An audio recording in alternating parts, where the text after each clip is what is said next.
Price Lord. கர்த்தர் நாம் மையப்பட்டு இந்த அருமையான புதிய நாள் காலவெளியில் உங்களை சந்திப்பில் மிகுந்த மகிழ்ச்சி அடைகிறேன். தினமொரு லோகோஸ் வார்த்தை நாம் தினந்தோறும் பார்த்து கொண்டிருக்கிறோம். இந்த புதிய நாள் இந்த வாரத்தில் ஆரம்பத்திலே உங்களுக்காக ஒரு வார்த்தை சொல்லி நான் செபிக்க விரும்புகிறேன். நீதிமொழியின் புஸ்தகத்தின் 17ஆம் அதிகாரம் 13ஆம் வசனத்தை நான் உங்களுக்கு சொல்லி ஜெபிக்க விரும்புகிறேன்.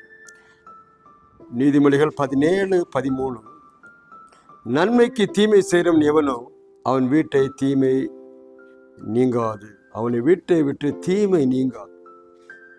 நன்மைக்கு தீமை செய்கிறவன் எவனோ அவன் வீட்டை விட்டு தீமை நீங்காது என்று சொல்லி சாலமோனுடைய நீதிமொழிகள் சொல்லுகிறது. 3500 வருஷங்களுக்கு முன்னால் எழுதப்பட்ட அந்த நீதிமொழிகள் இன்றைக்கு வரையிலும் நம்முடைய வாழ்க்கையில வேலை செய்து கொண்டு இருக்கிறது. அவன் தேவன் கொடுத்த ஞானத்தில் எழுதுனதுனால அது அன்றைக்கு இன்றைக்கு என்றைக்கு மாறாதா இருக்கிறது.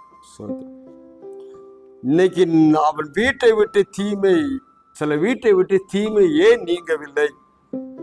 எப்ப பார்த்தாலும் கஷ்டமே நடந்துட்டு, கஷ்டகாலம் யார் வந்தாலும் எனக்கு தீமை தான் செஞ்சுட்டு போறாங்க அப்படின்னு நீங்க நினைச்சீங்கன்னா, நம்ம நினைப்போமானால் அதுக்கு என்ன காரணம் என்று நன்மைக்கு தீமை செய்கிறவன் பாருங்க. இந்த உலகத்துல சில குணாதிசயங்கள் இருக்கு.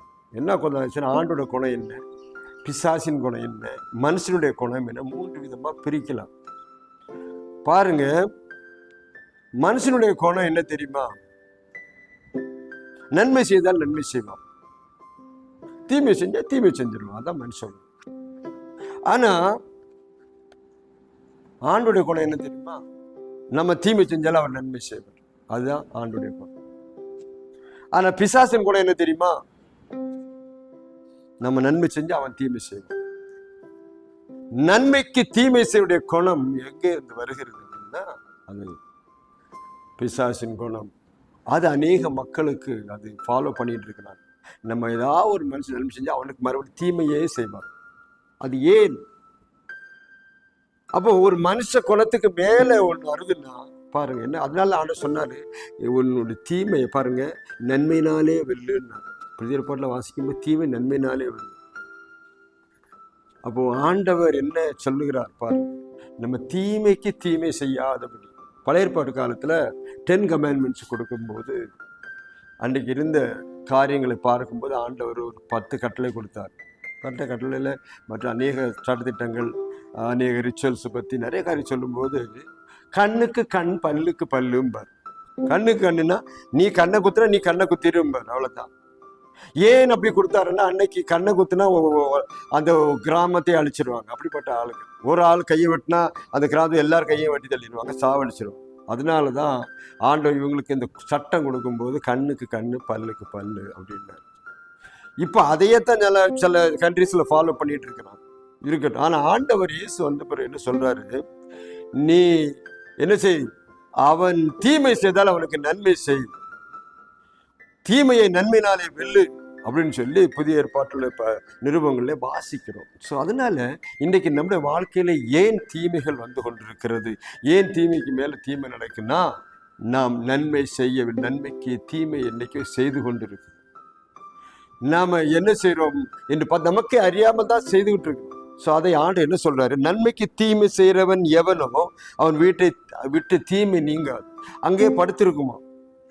காயினை பார்த்து ஆண்டு சொல்லும் போது, நீ நன்மை செய்ய மேன்மை இல்லையோ, நீ நன்மை செய்யாத தீமை உன் வாசற்படியிலே படுத்திருக்கும்.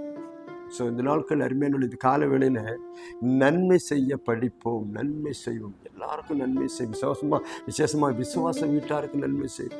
விசுவாசத்தில் இருக்கிறவங்களுக்கு நன்மை செய்து பாருங்க, அது உங்களுக்கு பல மடங்காய் வரும். ஒரு மனுஷன் நல்லது விதை விதைச்சுக்கிட்டே இருக்கிறோம், அந்த விதை அறுவடை வந்துட்டே இருக்கும். நன்மையை விதைச்சுக்கிட்டே இருந்தா நன்மை அறுத்துக்கிட்டே இருப்போம், தீமையை விதைச்சுக்கிட்டே இருந்தா தீமை தான் இருப்போம். அதனால அந்த அந்த அந்த இதை பற்றி தான் அங்க சொல்லப்பட்டிருக்கு. தீமைக்கு நன்மைக்கு தீமை செய்யறது பாருங்க. நன்மை பெற்றுக்கொண்டு தீமை எப்படி இருக்கும், மனநிலை எப்படி இருக்கு சற்று யோசனை பண்ணி பாருங்க. உங்களுக்கு நீங்க எத்தனையோ பேருக்கு நன்மை செஞ்சிருக்கிறீங்க, அந்த நன்மைக்கு பதிலாக அவங்க உங்களுக்கு தீமை செய்யும் போது உங்க மனநிலை எப்படி இருக்கும்? ஸோ அப்போ நீ ஒண்ணு செய்யண்டா, தீமை அவங்களை விட்டு விலகாது. அதான் சொல்லப்பட்டிருக்கு, தீமை அந்த வீட்டை விட்டு போவே செய்யாது. தீமை தான். அப்போ நீங்க யாராவது நன்மை செஞ்சா கூட வீட்டுக்கு வரும்போது தீமையா மாறி, என்ன வீட்டில் யார் இருக்குது, என்னது தீமை. இந்த நாட்களில் தீமை நமக்கு வேண்டாம். நன்மை உங்களுக்கு வரணும்னா இந்த நாட்களில் நன்மை செய்ய படியுங்கள், நன்மை செய்யுங்க. நன்மை செய்யறவனுக்கு தீங்கு செய்யாதீங்க. அதான் சொல்லுவாங்க, உபகாரம் பண்ணுறா பரவாயில்லையா, உபத்திரம் பண்ணாமல் இருங்கய்யான்னு சொல்லி பரவாயில்ல சொல்லுவாங்க. அநேகர் சொல்லுவாங்க, உபகாரம் நீ பண்ணாட்ட பரவாயில்ல, உபத்திரம் பண்ண. இன்னைக்கு உபகாரமும் பண்றதில்ல, உபத்திரத்தையே பண்ணி கொண்டு இருக்கு. உபகாரம் என்றால் நன்மை, நன்மை செய்யட்டா பரவாயில்லப்பா, அமைதியா இரு. ஆனா அந்த மாதிரி இருக்கிறோமா? இந்த நாட்கள் அருமையானவர்களே, அன்றைக்கு எழுதப்பட்ட வார்த்தை இன்றைக்கு வரையிலும் உபயோகமா இருக்கிறதுக்கு காரணம் என்ன அப்படின்னு பார்த்தீங்கன்னா, அதுதான் வார்த்தை ஒரு நாளும் மாறாது. கர்த்தர், நீங்க பாருங்க, நம்ம எவ்வளோ பாவிகளா இருக்கையில் கிறிஸ்து நமக்காக மரித்ததுனால அவர் நம்மேல் வைத்த அன்பு விளங்க பண்ணி நமக்கு நன்மை செய்திருக்கிறார். நம்ம எல்லாம் தீமைக்காரர்கள், பாவத்தில் விழுந்திருக்கிறவர்கள், பாவத்தில் உழண்டு கொண்டிருக்கிறவர்கள், பாவ ஜீவியத்தில் இருக்கிற நமக்கு நன்மை செய்தார். அவர் தம்மை தாமே ஒப்பு கொடுத்தார்.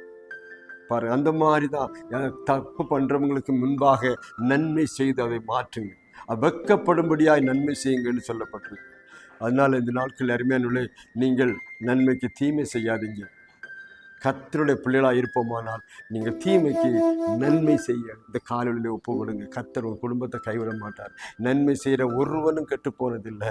ஆண்டோடைய வார்த்தையை கேட்ட ஒருவனும், கீழ்ப்படிந்த ஒருவனும் கெட்டு போனதில்லை. இன்றைக்கு காலையிலே கர்த்தர் உங்களை அதுதான் அழைக்கிறார். உங்கள் வாழ்க்கையில் எப்போ பார்த்தாலும் தீமைக்கு மேலே கஷ்டம் வந்து இருக்கிறா அப்படியானால் உங்கள் வாழ்க்கையில செய்கைகளை மாற்றுங்கள். நன்மை செய்ய ஒப்பு கொடுங்க, படிங்க. யாரா தீமை செய்தால் தீமை செய்யாதீங்க, நன்மை செய்ய பாருங்க. கர்த்தர் உங்களுக்கு எல்லாவற்றையும் திரும்பி நன்மையாய் மாற்றுவார். இந்த காலை வேளையில் அதான் செய்ய போறாரு. நீ ஒப்பு கொடுத்தேன்னா கர்த்தர் அப்படி செய்வார். உன் குடும்பத்தை இனிமேல் நீ தீங்கை நீ காணாதிருப்பாய், நீ இனிமேல் கஷ்டத்தை காணாதிருப்பாய். காரணம், நீ நன்மை செய்ய ஆரம்பி. கர்த்தர் உன்னோடு இந்த பெரிய காரியங்களை செய்வார். அந்த வசனத்தை நீ மனச்சுக்குங்க. தீமை நன்மைக்கு தீமை செய்வன் வீட்டை விட்டு தீமை ஒரு நாள் விலகாது என்பதை நினைத்து நாம் நன்மை செய்ய படிப்போம், ஒப்பு கொடுப்போம். நான் உங்களுக்கு ஆட்சேபிக்கிறேன். பரலோகத்தின் பிதாவை இயேசுவின் நாமத்தினால் இந்த கால வேளையிலே ஆண்டவரே, சாலமோன் மூலமாய் நீ பேசின வார்த்தைகளப்பா, நன்மைக்கு தீமை சொல்ற வீட்டை விட்டு தீமை விலகாதிருக்கும் என்று சொல்லியிருக்கப்பா. காலை வேளையில் அப்பா, எங்கள் வாழ்க்கையில் எத்தனையோ தடவை தீமை தான் நடந்து கொண்டிருக்கிறது. ஆண்டவரே, நாங்கள் நன்மைக்கு தீமை செய்திருந்தால் எங்கள் வாழ்க்கையை மன்னித்து இனிமேல் தீமைக்கு நாங்கள் நன்மை செய்கிற பிள்ளைகளை எங்களை மாற்றும், ஒப்பு கொடுக்கிறோம். அப்படி நன்மை செய்த ஜனங்கள் எல்லாம் ஆசீர்வதித்திருக்கிறேன். இதை விதைக்கிறவனுடைய காரியத்தை பார்க்கும், நன்மையே விதைக்கிறவன் நன்மை அறுக்கிறது போல இன்றைக்கு நாங்கள் நன்மை செய்து நன்மை அறுக்க உதவி செய்யும். வசனத்தை கேட்கிற பார்க்கிற எல்லாரையும் பிதாகுமார் நாமத்தாலே ஆசீர்வதிக்கிறோம். இந்த வாரம் முழுவதும் அவளுக்கு நன்மைகளை நடப்பியுங்க. அற்புதங்கள் நடக்கட்டும், அதிசயங்கள் நடக்கட்டும், தடைகள் உடையட்டும். எல்லா விதமான தீமையான காரியங்கள் மாறி போகும்படி ஒப்பு கொடுத்து ஜெபிக்கிறேன். ஆசீர்வதி இயேசு நாமத்தில் ஜெபிக்கிறோம் பிதா. கர்த்தர் உங்களை ஆசீர்வதிப்பாராக. நீங்கள் நன்மைக்கு தீமை செய்யலாம், இல்லை தீமைக்கு தீமை செய்யலாம், இல்லை நன்மைக்கு நன்மை செய்கிற காட்டிலும் தீமைக்கு நன்மை செய்யுங்க. நன்மைக்கு தீமை செய்யாதிருங்கள். கர்த்தர் உங்களையும் குடும்பத்தை ஆசீர்வதிப்பார். தொடர்ந்து லோகஸ்வாத்தை பாருங்கள். இன்னும் ஒரு லோகஸ்வாத்தை சந்திக்க வரல. கர்த்தர் எல்லாரையும் ஆசீர்வதிப்பாராக. ஆமென்.